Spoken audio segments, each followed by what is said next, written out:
Jean Jaurès, discours et conférences.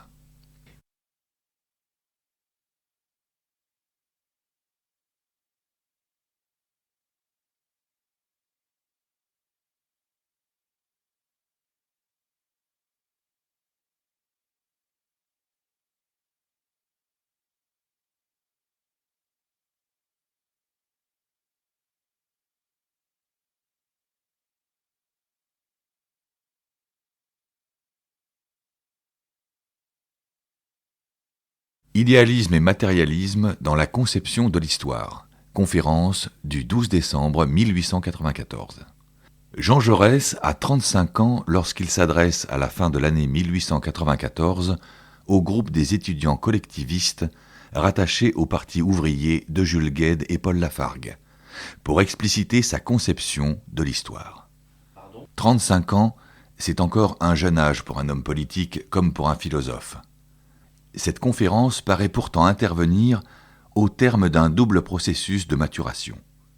Sur le plan politique, après un premier mandat comme républicain opportuniste et un premier échec aux élections législatives de 1889, Jaurès est devenu conseiller municipal à Toulouse, en charge de l'instruction publique.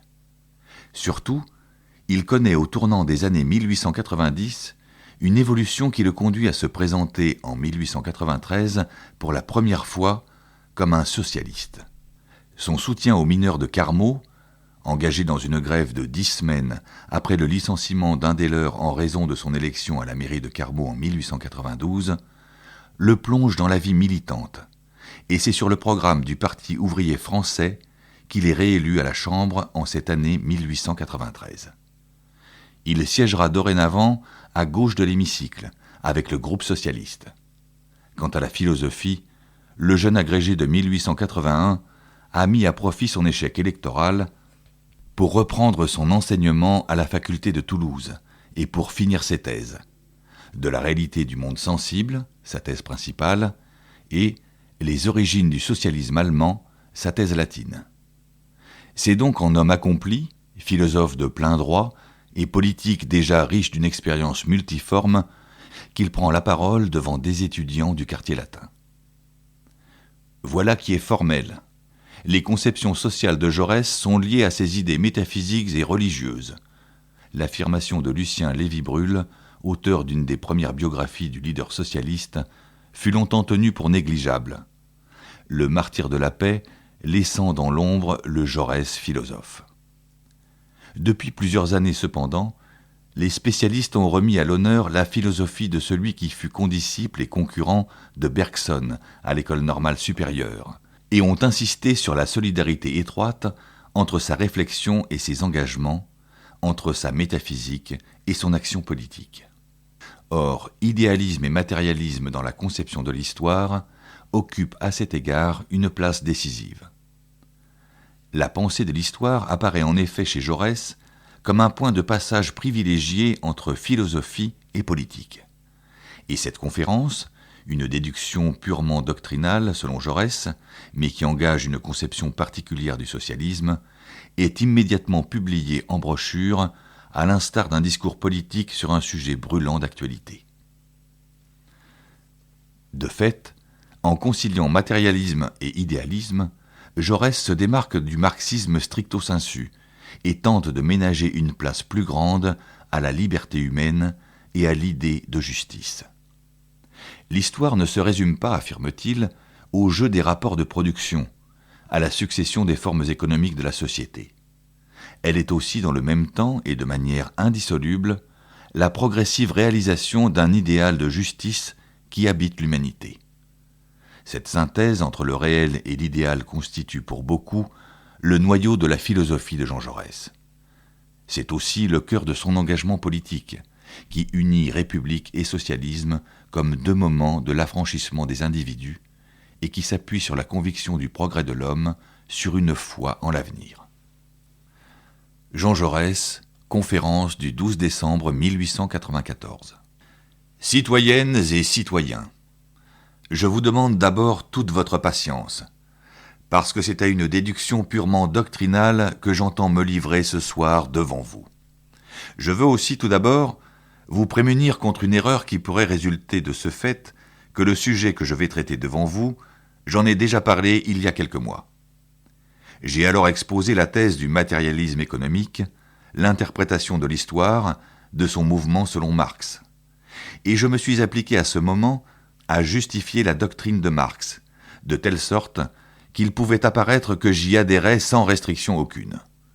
Cette fois-ci, au contraire, je veux montrer que la conception matérialiste de l'histoire n'empêche pas son interprétation idéaliste. Et comme dans cette deuxième partie de ma démonstration, on pourrait perdre de vue la force des raisons que j'ai données en faveur de la thèse de Marx, je vous prie donc, pour qu'il n'y ait pas de méprise sur l'ensemble de ma pensée, de corriger l'une par l'autre, de compléter l'une par l'autre les deux parties de l'exposé que nous avons été obligés de scinder. J'ai montré il y a quelques mois que l'on pouvait interpréter tous les phénomènes de l'histoire du point de vue du matérialisme économique, qui, je le rappelle seulement, n'est pas du tout le matérialisme philosophique. Marx n'entend pas dire en effet le moins du monde que tout phénomène de conscience ou de pensée s'explique par de simples groupements de molécules matérielles. C'est là même une hypothèse que Marx et plus récemment Engels traitent de métaphysique et qui est écartée aussi bien par l'école scientifique que par l'école spiritualiste. Ce n'est pas non plus ce que l'on appelle parfois le matérialisme moral, c'est-à-dire la subordination de toute l'activité de l'homme à la satisfaction des appétits physiques et à la recherche du bien-être individuel. Au contraire, si vous vous rappelez comment dans son livre Le Capital, Marx traite la conception utilitaire anglaise, si vous vous rappelez comment il parle avec dédain, avec mépris, de ces théoriciens de l'utilitarisme comme Jeremy Bentham, qui prétendent que l'homme n'agit toujours qu'en vue d'un intérêt personnel consciemment recherché par lui, vous verrez qu'il n'y a rien de commun entre ces deux doctrines. Bien mieux, c'est l'inverse. Car précisément parce que Marx estime que les modes mêmes du sentiment et de la pensée sont déterminés dans l'homme par la forme essentielle des rapports économiques de la société où il vit, par là, Marx fait intervenir dans la conduite de l'individu des forces sociales, des forces collectives, des forces historiques, dont la puissance dépasse celle des mobiles individuels et égoïstes. Ce qu'il entend, c'est que ce qu'il y a d'essentiel dans l'histoire, ce sont les rapports économiques, les rapports de production des hommes entre eux. C'est selon que les hommes sont rattachés les uns aux autres par telle ou telle forme de la société économique qu'une société a tel ou tel caractère, qu'elle a telle ou telle conception de la vie, telle ou telle morale, et qu'elle donne telle ou telle direction générale à ses entreprises. De plus, suivant Marx, ce n'est pas selon une idée abstraite de justice, ce n'est pas selon une idée abstraite du droit que les hommes se meuvent. Ils se meuvent parce que le système social formé entre eux, à un moment donné de l'histoire, par les relations économiques de production, est un système instable qui est obligé de se transformer pour faire place à d'autres systèmes. Et c'est la substitution d'un système économique à un autre, par exemple de l'esclavage à l'anthropophagie, c'est cette substitution qui entraîne une correspondance naturelle, une transformation équivalente dans les conceptions politiques, scientifiques et religieuses. En sorte que, selon Marx, le ressort le plus intime et le plus profond de l'histoire, c'est le mode d'organisation des intérêts économiques. Le nom de matérialisme économique s'explique donc en ce que l'homme ne tire pas de son cerveau une idée toute faite de justice, mais qu'il se borne à réfléchir en lui. Nous espérons que vous avez apprécié cet aperçu. Pour continuer à écouter ce livre audio sur Google Play Livres, utilisez le lien dans la description de la vidéo.